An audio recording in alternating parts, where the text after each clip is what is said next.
welcome back to SPR Pythons. Today we're going to do a little video talking about some of the problems that I've run into in setting up SPR Pythons and establishing the collection from sort of when I first got into this all the way through to the present day where I'm sort of setting up egg boxes and hopefully waiting for my first ovulation. And then talk a little bit about how I sort of solved those problems, how I countered the problem and found a way that worked for me in the collection size that I've got. That sort of thing, so you guys can get a bit of a better understanding of some of the problems that you might face if you're setting up something similar, or even if you're more established and you're watching this, you might be able to relate to it. That's the sort of idea I've got behind this video. Sorry.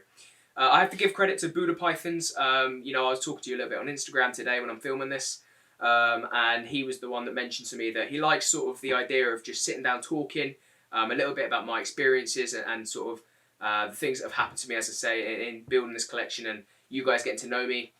And so that's exactly what the sort of aim of this video is today.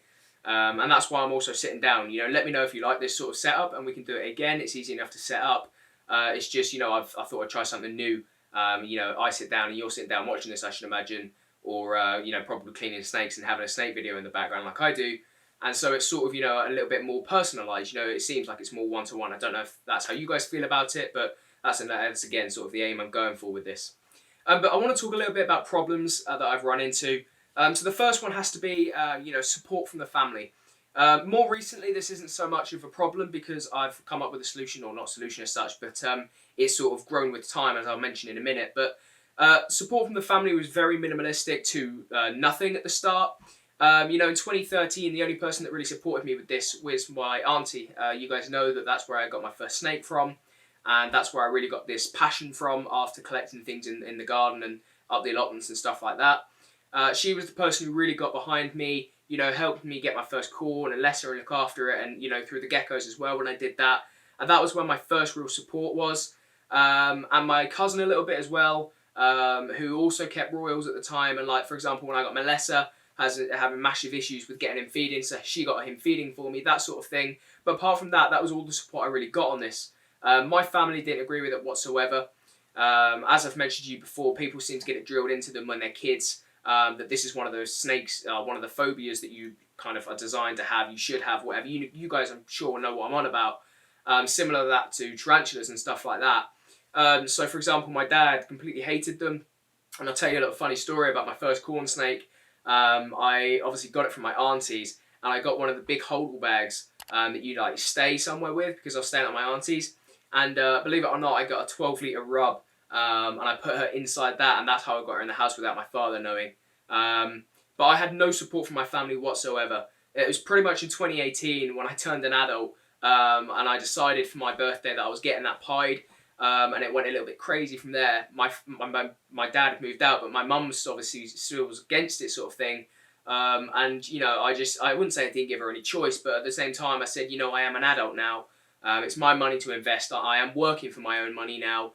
And so, you can either support me or not, but I'm going to do it anyway. That might sound horrible, but this is my passion, and I had this passion for 5 years without being able to take it to that next level. So I kind of saw it as, I've given her all the patience of waiting until I was in a position where I was working for my own money. And that was sort of how I got into it.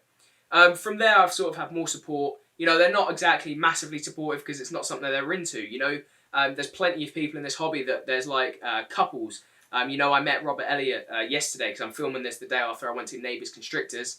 I met Robert and his partner Claire, I do believe it is, CR Snakes. And, they've obviously got the support from one another, whereas I haven't got that. And so I don't have that sort of support, but I have the support in that, if I go away, to Doncaster or, different events and things like that, if the snakes need water, they'll do that for me. It's something minimalised, but I'm grateful for that sort of thing, obviously, because it's better than nothing. And also they accept what I'm doing now, rather than just constantly telling me they don't understand it and stuff like that. I still get moments like that, but that's to be expected, because it is a unique hobby. And obviously, as I've mentioned before, my brother helps me out massively with the YouTube side of things. So I am getting more support from family, so that's sort of a little bit about my solution to that problem. Not that it's really a problem I can solve, but sort of I've worked around more than anything. The second thing I would say as a problem in this hobby has to be journey times. So for example, What I mean by this is get into collections and get into the shows and stuff like that. So if using me as an example, I'm based in Cambridgeshire. To get up to the Doncaster IHS for me is about an hour and 45 minutes to 2 hours.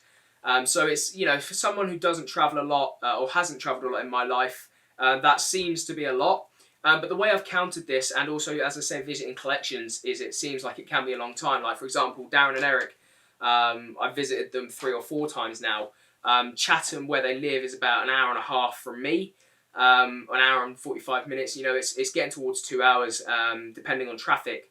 And so for me, that's always been quite a lot of travelling sort of thing, because I've never travelled very far for work or anything up to now, obviously starting my new role. But the way I've countered this is just doing it more often. So for example, I've driven down to Chatham for the last 2 weeks in a row now, and that journey, doing it yesterday, admittedly I only drove half of it and then I jumped in with JB at Morph City Reptiles, but even, you know, being in his car and my car is still the same time, and it felt a lot less than the week before, because it was the second time doing it sort of within a short period of time. So the only solution that I can see to that problem is just getting out there, doing it more often, and actually you'll realise that, you know, time in a car or whatever like that, it isn't that bad. What I do, for example, is I just, you know, shove on a podcast, and you know, it feels like I'm talking to someone as I'm driving, and that's the way that I've sort of countered that. And then the third thing for me is space. Now this is a big problem for me. I'm not sure, you know, this is sort of person specific, because someone might have a facility, someone might like have as I say, a garden shed like Ross McKee or Adam or something like that, and then some people like me have only got their small bedrooms, you know, still living at their parents'. So for me, I'm very, very limited. All of this is done in a very small bedroom, as you guys know, and I have issues with space. For example, I've only got 20 adult tubs right now. I know I need more because I've already filled up 19, so I've obviously only got 1 adult tub, so that doesn't leave me any room for grow-ons. Now, one way I'm countering this is I'm going to sell some of my animals next year. You know, a couple of the normal hets will be leaving me, I'm pretty sure. Possibly the cinnamon het as well, I'm not sure yet. See how I get on with this season with the pandas and stuff like that. But space is very much an issue for me. And I know that I need, the way I'm going to do it is, this is my solution, is obviously I'm going to get them more hatchling tubs. I need more hatchling tubs one way or another, but I'm going to get a V35 rack. It's slightly smaller, so it'll fit in here where my current chest of drawers are, and I can just move them somewhere else. And that allows me to have 10 more tubs, 5 of which are going to be dedicated to my males, which gives me 3 more tubs, because I'm using divided V70s, 3 more tubs in my adult rack. And then the other 5 will be dedicated to grow-on females. So females that will stay in there until are about 1.5 kilos, ready to breed, and then they'll eventually replace the adult female in the tub. And that's the way I'm going to work it.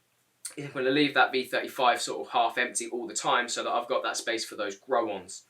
The next thing I have to talk about is rodents is another problem that I've run into setting up SPR pythons. I don't, you know, have the space to breed rodents, and my family aren't supportive of the idea of rodents, which is fair enough, as I've mentioned before. I did give mice a go at one point. However, the problem that I ran into with them is I had them in the room, and they would not breed in here. I had them under the stairs, they wouldn't breed there. I just had massive issues wherever I put them, and I think that was all down to conditioning. Similar to these snakes, the rodents have to have perfect conditions to breed. I was lucky enough to go into Darren's rat and multi-breeding room yesterday, and I could just see how well that was set up, and it gave me a good idea of what I'm going to have to do to breed rodents in the future. But it showed me that my conditions were wrong, and that was a problem that I came into. Now, I haven't got a solution for this, obviously, because I'm not going to be able to do the rodents properly while I'm at home anyway. But eventually, when I move out, you know, I'll set up something similar to what Darren's got and other breeders have got, and that's how I'm going to have to counter that. It's just making sure that that conditioning is absolutely perfect. And then finally, I would say, I don't know how to describe it, is tags, name tags, in my personal life. So very often, I don't know if you guys experience it, when I say to someone that I breed snakes, keep snakes, whatever like that, you get funny looks or you get called weird and all of this sort of negative name tagging. And I'd never liked that because I just saw it as it's my hobby, you know. For example, my dad, he plays guitar, and it's like, for me, I don't understand it, but, you know, it's his hobby. And so I'm not going to take the mickey or, you know, be rude about that. And that's why I can't understand why people think it's acceptable and okay to do that for our hobby. But anyway, to counter this, I set up SPR pythons. And that's initially where I set SPR pythons up, as I've said to you guys before.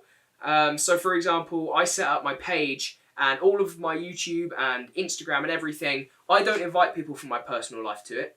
My family, some of my family have it, but I don't invite any, work colleagues or previous school friends or anything like that to it, because I want to keep this separate to my personal life.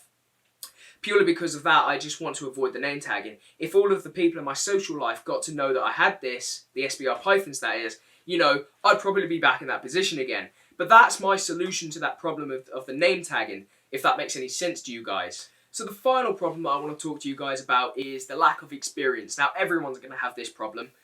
So if you're going through this problem, hopefully I can give you a solution to it.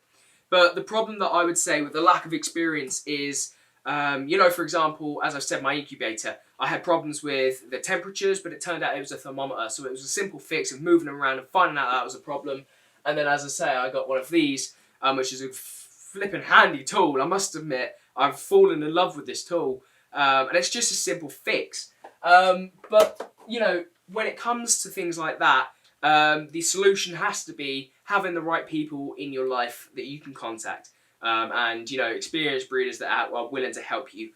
So for example, I've said to you guys, I've not got massive experience, but I have been keeping for 7 years. I've got some experience with racking and feeding and incubation and, building the incubator and stuff like that. So you can reach out to me where you can. But other things, it's, for example, for me, I have to give a shout out, as I've said before, on Adam's channel when I did a feature for him, the likes of Debbie Davis and Ryan Fowler. More recently, David at DNS Pythons, Ross McKee. And obviously Darren and Eric and all of the people in that sort of friendship circle. Some people have really helped me out and sort of helped me to feel more comfortable in what I'm doing and allow me to understand it all a little bit better. And there's no such thing as a stupid question. Like, honestly, that couldn't be more real. With my incubator, I've been debating putting a fan in it or not putting a fan in it. And I've asked for multiple people's opinions. And that could easily be considered a stupid question as such, because it's like, well, some people are going to go, obviously, yes. And other people are going to go, well, no, I've never put one in and it's been fine. So it could be seen as a stupid question, but I've had no one say to me that's a stupid question, because it's all down to personal opinion. And they're the people that you want in your life that you can reach out to. So I'm going to continue this video on, but I'm going to do it as a video that's going to come out next week. Just because I want to continue, because it's on topic, onto the topic of my goals. What I'm trying to achieve and what I want to achieve. But obviously I don't want to do that all in one video because it would be really long. So I'm going to cut this down into 2 videos. I'm going to cut it sort of here. And then you can join me again next week, where I'll just continue talking about my goals. And you guys can get a better understanding of what my goals are. Because as I said, I think that links into the sort of problems and how I've solved them. So yeah, I hope you've enjoyed this video, guys. If you have, leave a like. Leave a comment. Let me know some of the problems that you've come into and solutions. You might have different solutions, so it'd be good for people to read that. And turn the notification bell on. But otherwise, I'll see you next week, where I'll continue on with this video, sort of as a part 2. So yeah, I'll see you guys next week.